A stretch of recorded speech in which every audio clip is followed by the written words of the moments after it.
Yo no le tuve miedo a la carretera hasta que aprendí que hay noches en las que no importa lo bueno que seas manejando, ni lo despierto que vengas, ni cuántos años tengas sobre el volante.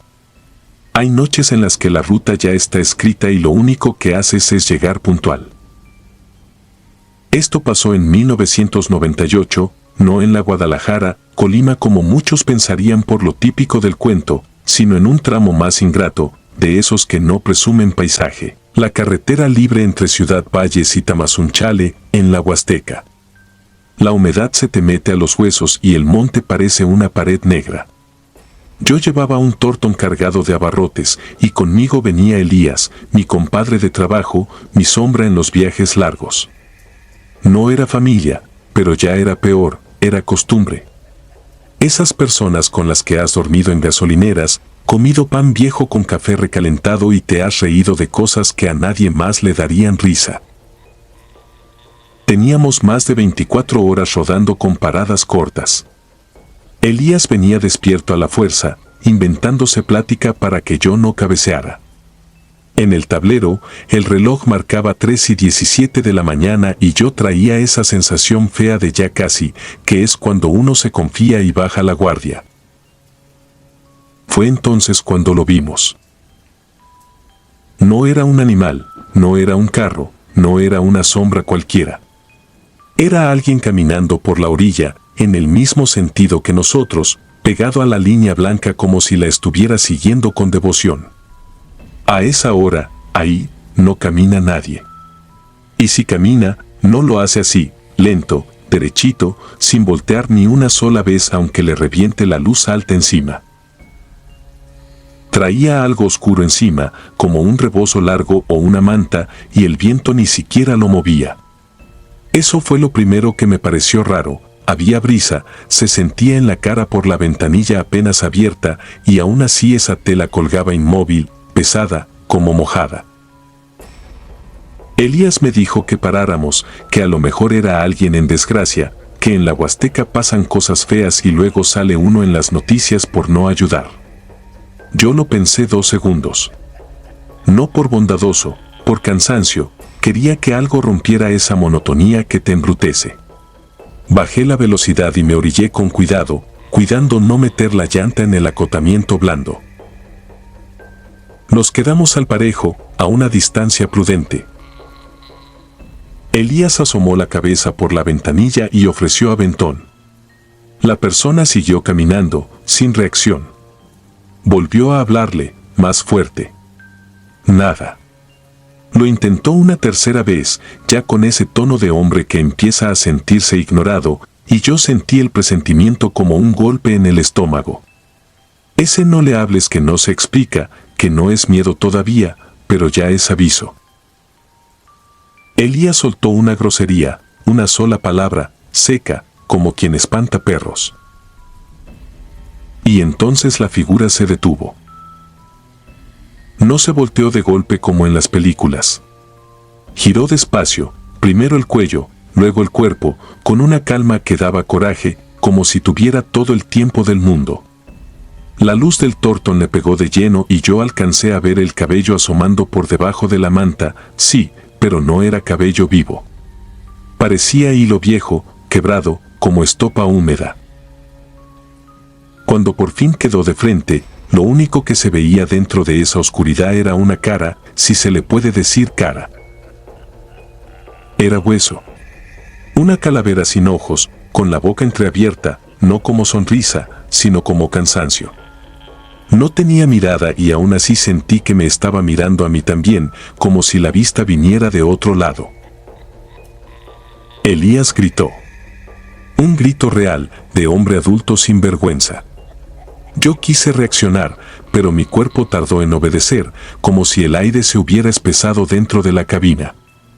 Pisé el acelerador y el tortón respondió con un bramido. Arranqué dejando el acotamiento atrás como si quemara.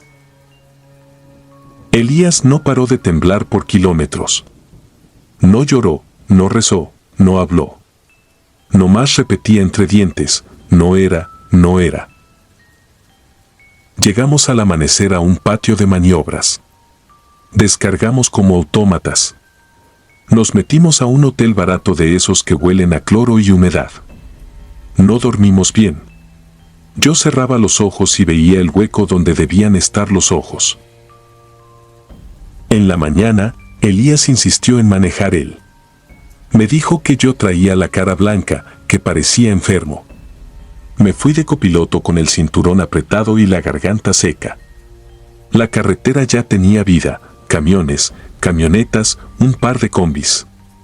Me repetí que lo de la noche era el cansancio, una mala jugada de la mente. Me lo repetí tanto que casi lo creí. Hasta que lo vi. A la distancia, sobre el parabrisas, colgando del espejo retrovisor, había un amarre de tela negra. Yo juraría por la vida de mi madre que ese amarre no estaba ahí el día anterior. Era un pedazo de manta, anudado como los listones que ponen en los altares. Le toqué el hombro a Elías para que viera, y él me contestó sin voltear, con una voz que no era suya, una voz plana, como de alguien que está hablando desde lejos.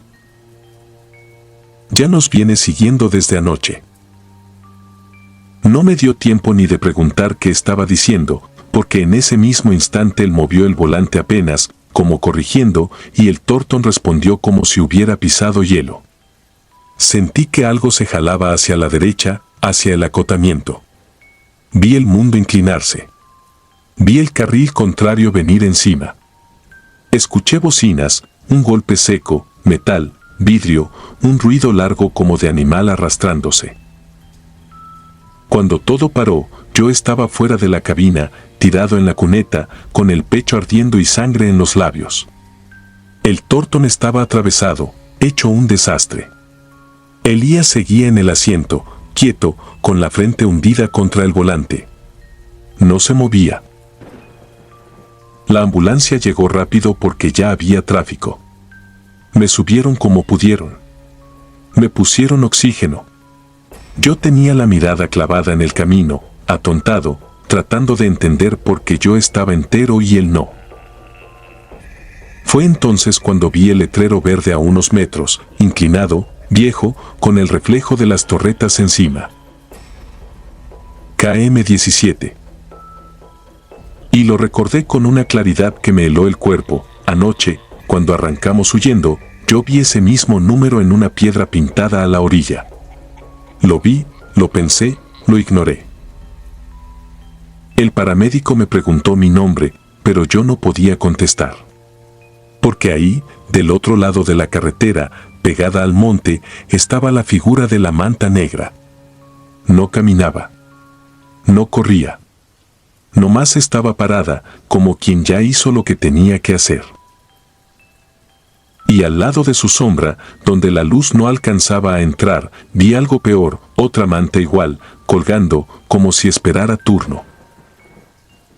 No fue hasta días después, cuando me devolvieron mis cosas en el corralón, que entendí el último golpe. En el tablero, entre el polvo y el vidrio, encontré un papelito doblado que Elías traía en la guantera. Era una nota que él había escrito, de su puño y letra, sin que yo lo supiera. Tenía fecha del día anterior y decía: si me pasa algo, no le faltes al respeto. No es gente. Desde ese año dejé de pitarles a las sombras. Dejé de ofrecer aventón de madrugada. Y cada que paso por un tramo solitario, aunque venga con prisa, aunque me regañen por tardado, bajo la velocidad en los kilómetros marcados con cruces. Porque hay carreteras que no te llevan a un destino. Te llevan a una cita.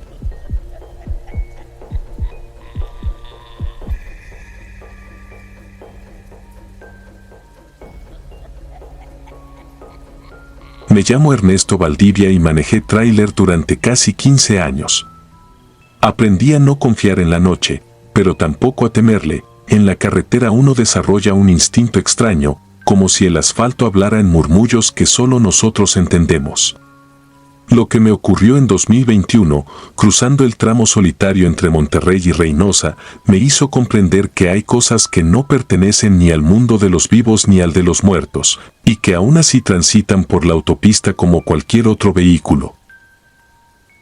Había salido de una bodega en Apodaca poco después de las 9 de la noche. Llevaba un cargamento de electrodomésticos y el papeleo en regla. El cielo estaba despejado y la luna apenas iluminaba los matorrales secos a los lados de la carretera. No estaba cansado, había dormido en una pensión para traileros y me sentía despejado. La radio sonaba baja, una estación norteña que entraba y salía por la mala señal. A la altura de un tramo donde casi no hay señal telefónica, noté unas luces detrás de mí. No era raro, otros transportistas suelen coincidir en ruta. Pero esas luces no me rebasaban. Se mantenían a una distancia fija, como si estuvieran amarradas a mi caja. Bajé un poco la velocidad para dar paso. El vehículo hizo lo mismo. Volví a acelerar y volvió a emparejar mi ritmo. Empecé a sentir esa incomodidad que no es miedo todavía, sino algo más sutil, como si alguien respirara demasiado cerca de tu nuca. En una recta larga intenté verle la forma por el retrovisor.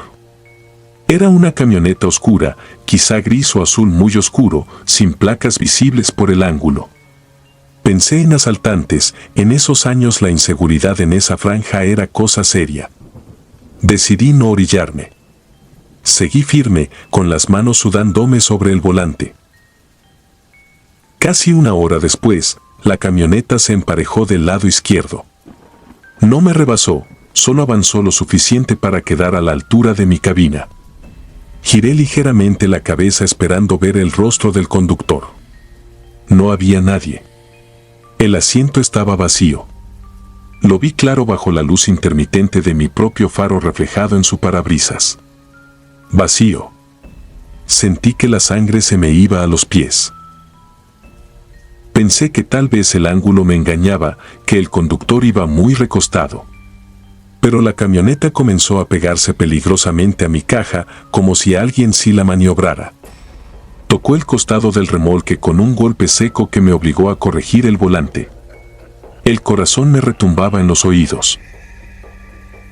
Aceleré para dejarla atrás. El motor respondió con esfuerzo, y por un momento creí que lo lograría. Pero las luces desaparecieron. No es que se quedaran atrás, simplemente ya no estaban. Miré por los espejos una y otra vez. La carretera quedó vacía, inmensa, silenciosa. Me repetí que estaba sugestionado. Encendí un cigarro para calmarme. Avancé unos 20 minutos más hasta que vi algo que me heló de nuevo. La misma camioneta estaba detenida en el acotamiento, con las puertas cerradas y las luces apagadas. Pasé junto a ella a más de 80 kilómetros por hora y pude verla claramente bajo la luz de mis faros. No había nadie dentro. Los vidrios estaban cubiertos de polvo, como si llevara días abandonada. Un escalofrío me recorrió entero. Si estaba vacía y parada, ¿quién me había seguido? No quise detenerme, pero unos kilómetros más adelante el tráiler comenzó a fallar. El tablero parpadeó y el motor perdió fuerza hasta apagarse por completo. Quedé varado en medio de la nada. Intenté encenderlo varias veces sin éxito. No había señal en el celular. El silencio era absoluto, roto solo por el viento moviendo los matorrales. Bajé con la linterna del teléfono, revisé las mangueras y el tanque, todo parecía en orden. Entonces vi las luces acercándose otra vez por el retrovisor lateral. Las mismas luces. La camioneta se detuvo a unos metros detrás de mí. Esta vez las puertas se abrieron. No escuché pasos, pero vi 3 siluetas de pie frente a la camioneta. No distinguía sus rostros, solo la forma de sus cuerpos inmóviles. Pensé en criminales. Busqué la llave de cruz por instinto, dispuesto a defenderme. Sin embargo, las figuras no avanzaron hacia mí. Una de ellas levantó el brazo y señaló hacia el monte, del lado derecho de la carretera. No sé por qué obedecí. Tal vez porque no sentía amenaza, sino algo más cercano a la urgencia. Caminé hacia donde señalaban. El olor llegó primero, putrefacción, tierra removida. Alumbré el suelo y vi restos de ropa semienterrada. Cavé con las manos temblorosas y encontré un brazo. Luego otro cuerpo. Y otro más. Retrocedí con náuseas. Cuando volví la vista hacia la carretera, las siluetas ya no estaban. Tampoco la camioneta. El motor de mi tráiler, sin que yo lo tocara, rugió de pronto como si nunca hubiera fallado. Llamé a la Guardia Nacional en cuanto tuve señal. Declaré durante horas. Me mostraron fotografías de 3 jóvenes desaparecidos semanas atrás, estudiantes que habían salido a documentar historias de migrantes en la frontera. Reconocí sus rostros. Eran las mismas siluetas, estoy seguro. La camioneta, según me dijeron después, fue hallada días antes abandonada y sin rastro de ellos. Nadie pudo explicarme cómo apareció detrás de mí en movimiento ni cómo mi motor volvió a funcionar solo. Desde entonces no conduzco de noche. A veces, cuando cierro los ojos, veo en el espejo retrovisor esas luces que no pertenecen a ningún conductor. Y sé que en algún punto de esa carretera todavía hay algo que circula buscando a quien pueda escuchar su llamado. Suscribirte y darle like ayuda mucho a este canal. Si ya has escuchado mi contenido antes, te ha gustado y estás disfrutando lo que escuchas en este sector, te agradeceré que presiones el botón de suscribirse. Sin más interrupciones, continuamos.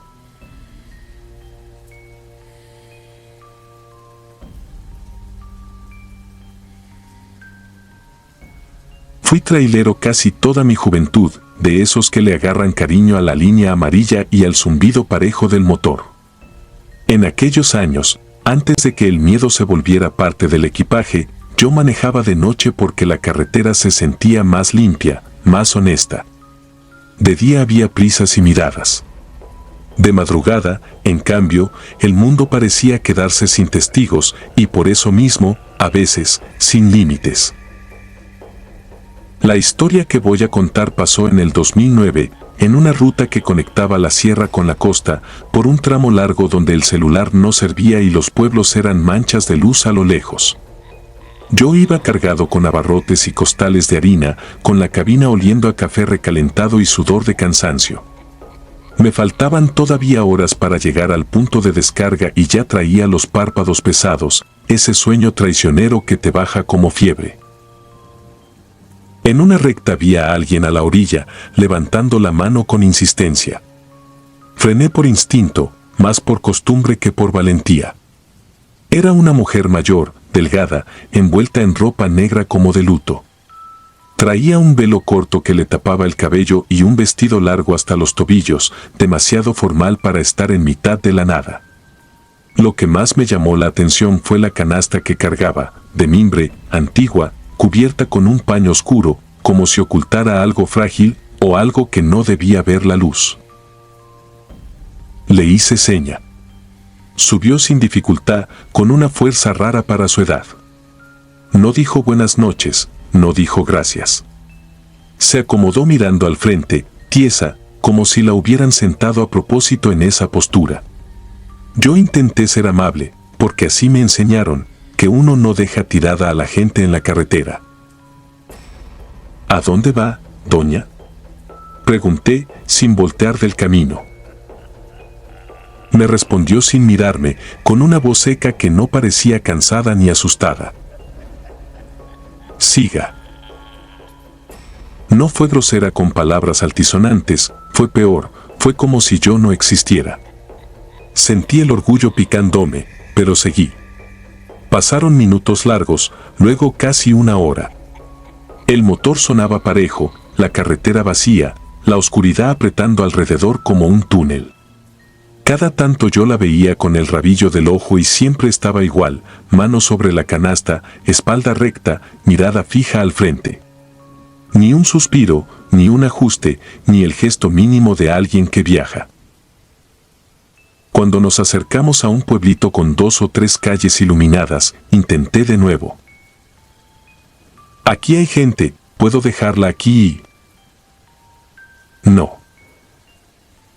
La palabra cayó pesada, como piedra en el piso de la cabina. Y entonces, por primera vez, percibí un olor extraño, muy leve, como humedad encerrada, como ropa guardada demasiado tiempo. Me dije que venía de fuera, del monte, de algún animal muerto, de cualquier cosa normal. Seguimos. La carretera volvió a quedar desierta. De pronto, sin aviso, la mujer habló con un tono autoritario, como si me diera una orden que ya estaba escrita desde antes. Bájeme aquí. Yo miré a los lados. No había casa, ni luz, ni señal. Solo matorrales, cerros y un tramo de monte oscuro que parecía tragarse lo que se acercara. Doña, aquí no, está peligroso. La acerco más adelante, ¿dónde? Giró el rostro hacia mí por primera vez. No completo, apenas lo suficiente para que yo viera la piel pálida, estirada y unos ojos demasiado brillantes para esa oscuridad. No parecían enojados, parecían vacíos. Este es mi destino. Me orillé con el corazón incómodo, más por esa forma de decirlo que por la petición en sí. Ella bajó con la canasta, cerró la puerta con cuidado y caminó hacia el monte como si conociera el camino. No miró atrás. No dudó. La vi internarse hasta que la negrura la absorbió. Me quedé unos segundos con las manos apretando el volante, sintiendo que el aire en la cabina estaba más pesado. Arranqué. Quise convencerme de que solo era una señora rara. Llegué a mi destino al amanecer. Descargué, firmé papeles, me lavé la cara y dormí un par de horas con la boca seca. Al volver al tráiler, me golpeó un olor que no estaba antes. No era simple suciedad. Era un hedor profundo, dulzón y agrio a la vez, como carne echándose a perder escondida bajo algo.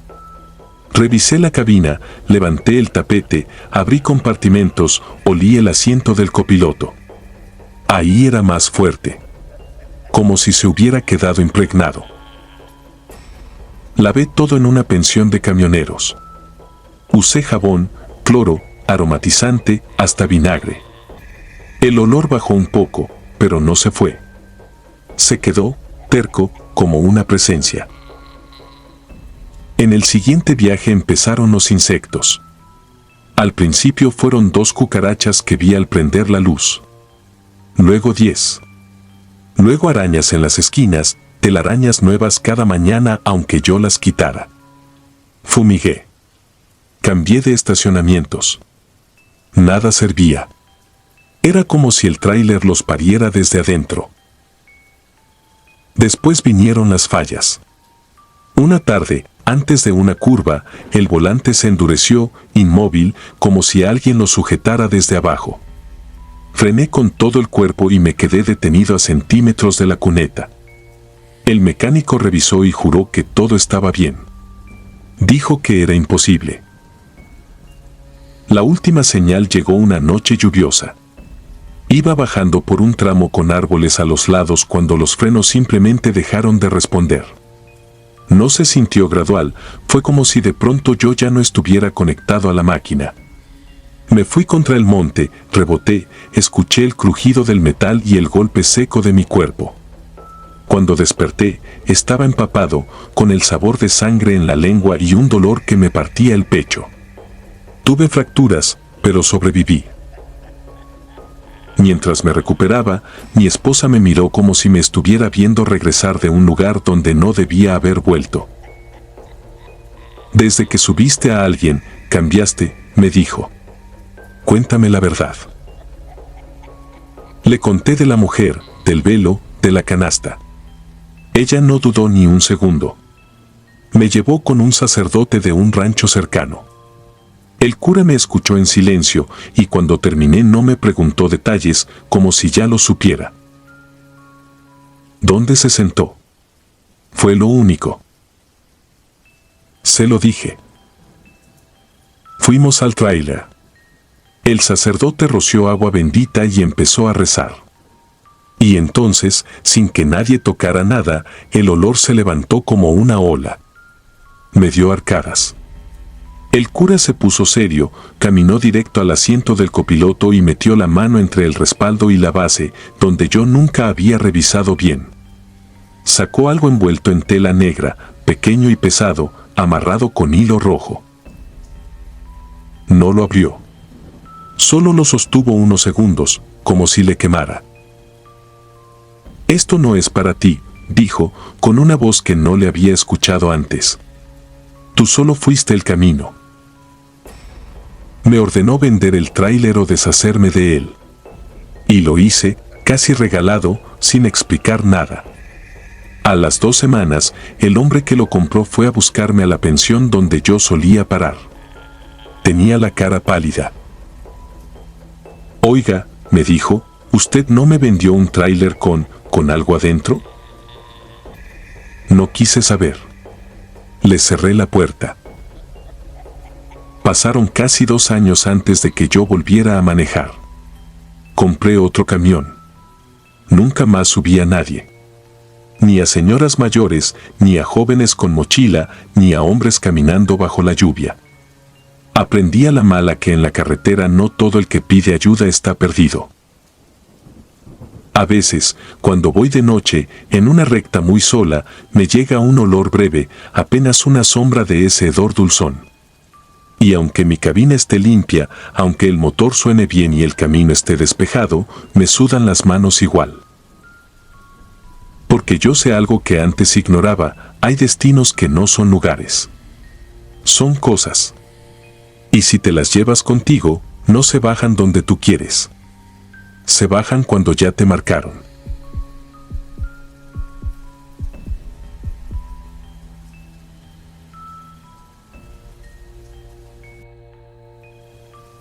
Mi papá no contaba esa historia para asustarme.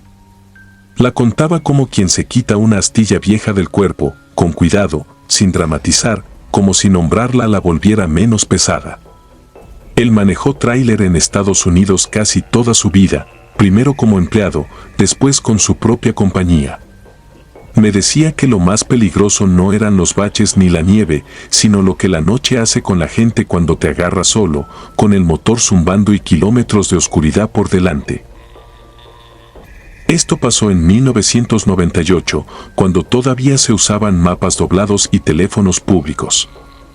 Iban 2 en la cabina porque el viaje era largo, mi papá y un colega suyo, Ray, un tipo de Tennessee que siempre traía café en un termo abollado y música baja para no dormirse. Llevaban carga seca rumbo al norte y por ahorrar tiempo decidieron tomar una carretera secundaria que atravesaba una zona montañosa y boscosa, de esas donde el radio se muere en estática y no ves una sola luz humana por minutos enteros. Mi papá decía que al principio fue hasta bonito. El perfil oscuro de los pinos, la silueta de las montañas como lomos de animales dormidos, el aire frío colándose por alguna rendija. Iban hablando de cosas sin importancia, porque eso también es parte del oficio, sostener la mente despierta con cualquier tema, mientras las manos hacen lo mismo una y otra vez sobre el volante. Fue Rael que lo interrumpió. No con un grito, sino con esa voz rara que se te sale cuando algo no cabe en el mundo. Frena. Mi papá clavó el pie con instinto, más que con entendimiento. El tráiler se quejó, pesado, y las luces altas barrenaron la orilla del camino. Ahí, entre los árboles, parado como si los estuviera esperando, había un niño.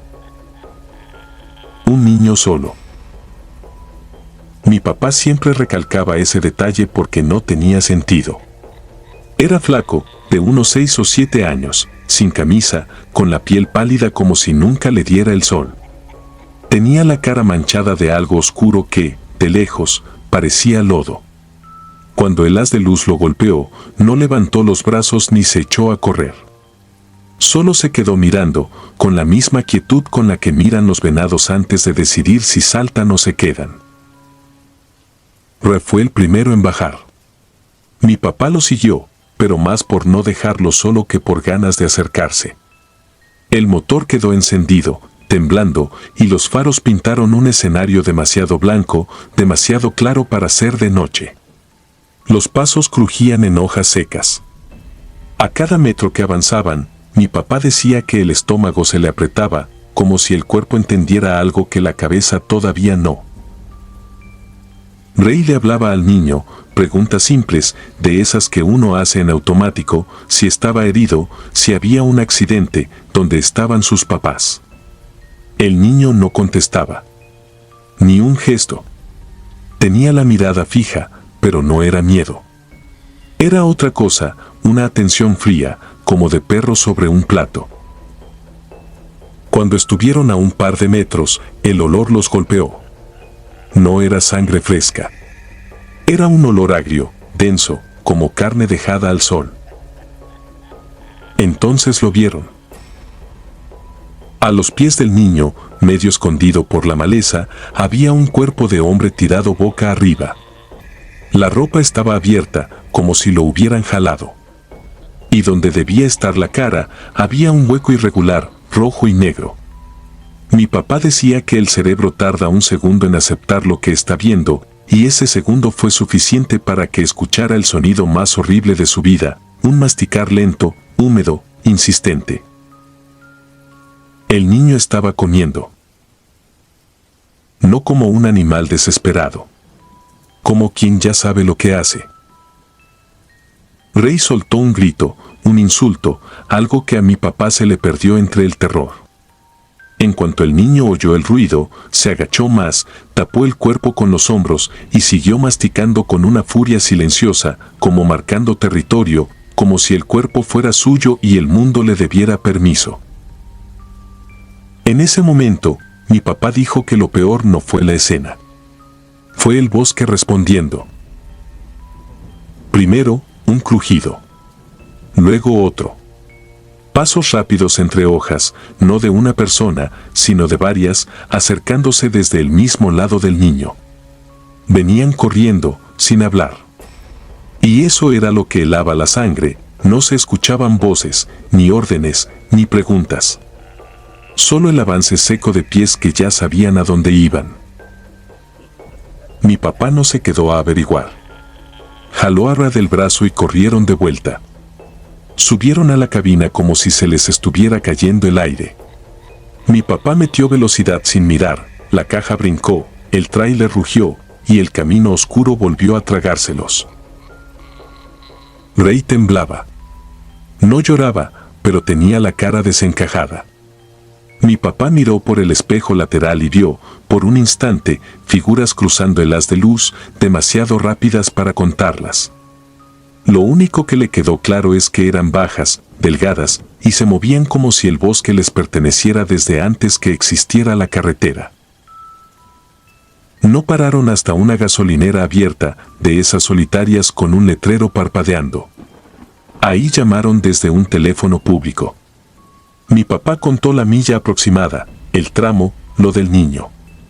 Del otro lado, el operador no preguntó casi nada. Solo le dijo algo que se le quedó tatuado. Esa zona no se cruza de noche. Si tiene que volver, hágalo de día. Mi papá quiso saber por qué. El operador cortó, como si no hubiera nada más que decir. Años después, mi papá regresó por ese estado por trabajo. Lo hizo a plena luz, por curiosidad y por terquedad, como hacen los camioneros. Buscó el lugar. No encontró la entrada al monte, ni marcas, ni señal de nada. Solo un tramo limpio, recién asfaltado, sin acotamiento, como si la carretera hubiera sido enderezada a propósito para borrar esa orilla. Pero lo más inquietante no fue eso.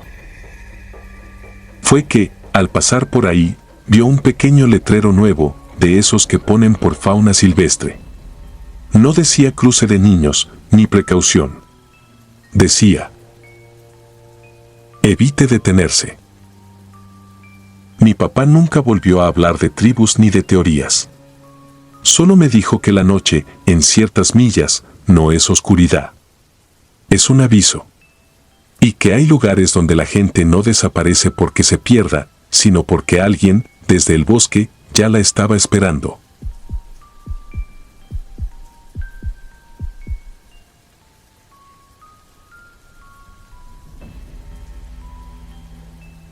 Esto pasó en 2016, cuando todavía andaba de trailero en serio, de los que comen carretera como si fuera pan diario. Yo transportaba acero y rollo para una empresa que surtía maquilas y talleres entre Coahuila y la frontera. No era mi ruta favorita, pero pagaba bien y, si salías a buena hora, alcanzabas a cruzar los tramos feos antes de que la madrugada se pusiera rara. Esa noche, para ahorrar diésel y casetas, me fui por una carretera secundaria que conecta la zona de Cuatro Ciénegas con un entronque que te deja cerca de Ocampo y de ahí ya te jalas a donde te toque. Iba solo, eso sí.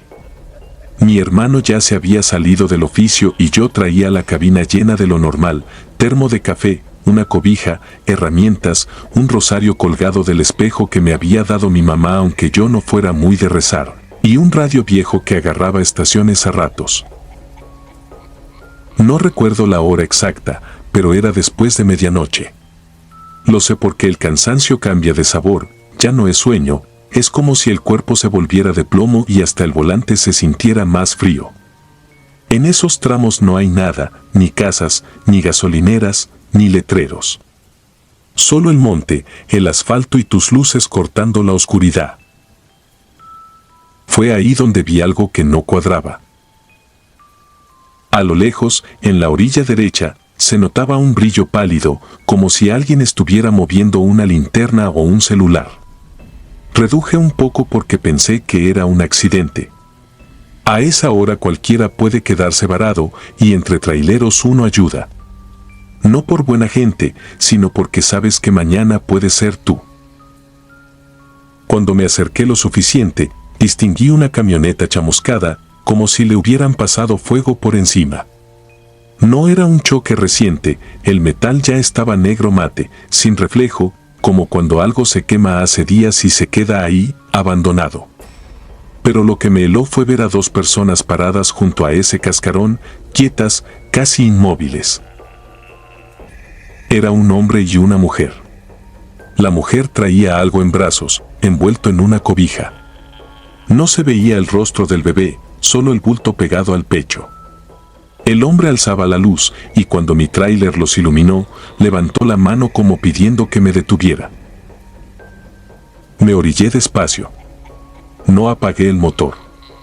Hay cosas que uno aprende, si te bajas con la puerta lista para cerrarla y con la vista en todos lados. Abrí la ventana apenas y les grité si estaban bien. El hombre se acercó, pero no como alguien desesperado, sino como alguien cansado desde hace años. Tenía la cara manchada, no de tierra, sino como de ceniza. Me pidió ayuda con una voz que se escuchaba más dentro de mi cabeza que afuera. Necesitamos regresar, por favor. No me dio detalles. Le dije que podía llevarlos al siguiente poblado, que traía teléfono, que podíamos llamar a alguien. Él asintió, como si esa respuesta ya la hubiera escuchado antes, y se volteó a buscar a la mujer. Ahí fue cuando noté otra cosa, no había olor. Ni a gasolina, ni a plástico quemado, ni a humo viejo. Solo el olor normal del monte y el diésel de mi unidad. Y aún así, esa camioneta parecía una fogata petrificada. Mientras esperaban, me moví dentro de la cabina para hacer espacio. Hasta quité una chamarra y acomodé la cobija del asiento. Miré por el retrovisor de lado, esperando verlo subir por el estribo. Pasaron segundos. Luego otros. La luz que traía el hombre dejó de moverse. Me asomé mejor, con la piel ya erizada. No había nadie. Me bajé con cuidado, con el celular en la mano alumbrando el suelo. Caminé hacia la camioneta calcinada. Rodeé el frente, luego la parte trasera. No había pasos, no había voces, no había movimiento entre el monte. Me acerqué tanto que pude tocar el metal, y en cuanto lo hice sentí algo que no olvido, estaba helado, como si llevara horas bajo nieve, aunque la noche estaba templada. Regresé al tráiler con la garganta seca. Me subí sin pensarlo y arranqué. No aceleré de golpe, porque el miedo también te puede hacer cometer errores. Solo me fui, con los ojos fijos en el camino, como si mirar a los lados fuera una invitación. A los pocos kilómetros, el radio, que llevaba rato con pura estática, agarró una señal clara. No era música. Era una voz baja, como de locutor nocturno, hablando de avisos y notas. Y entonces dijo una frase que me hizo apretar el volante. Si alguien pasó por el kilómetro, favor de no detenerse. Reporten al 911. Hay riesgo. No dijo por qué. Solo repitió el aviso 2 veces, como si fuera un anuncio pagado. Llegué al entronque y me metí a un paradero con otros traileros, de esos lugares con café recalentado y mesas manchadas. No conté nada esa noche. Me dije que había sido cansancio, una confusión, gente que se escondió al ver un tráiler por miedo. 2 días después, en un patio de carga, un veterano que llevaba años en la ruta me vio pálido y me preguntó qué traía. Le conté, sin adornos.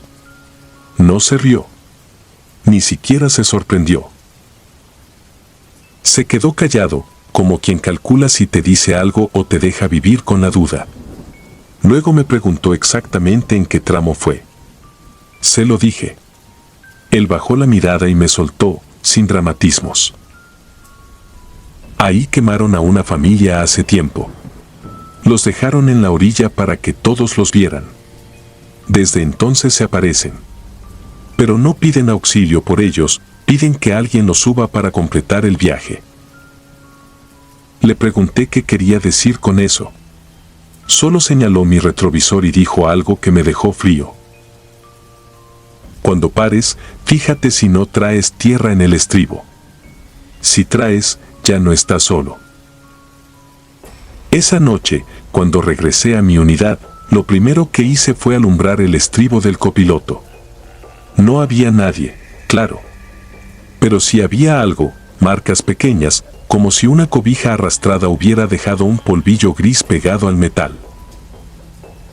Lo limpié con la mano y se me quedó impregnado en los dedos. Olía a nada, pero se sentía como ceniza. Desde ese día no volví a pasar por ese tramo. Y cuando voy manejando de madrugada y veo a alguien en la orilla con una luz, no siento orgullo por ser valiente ni me convenzo de que hay que ayudar. Solo recuerdo esa camioneta helada y el silencio sin olor. Porque en la carretera, a ciertas horas, hay cosas que no están pidiendo auxilio. Están pidiendo permiso.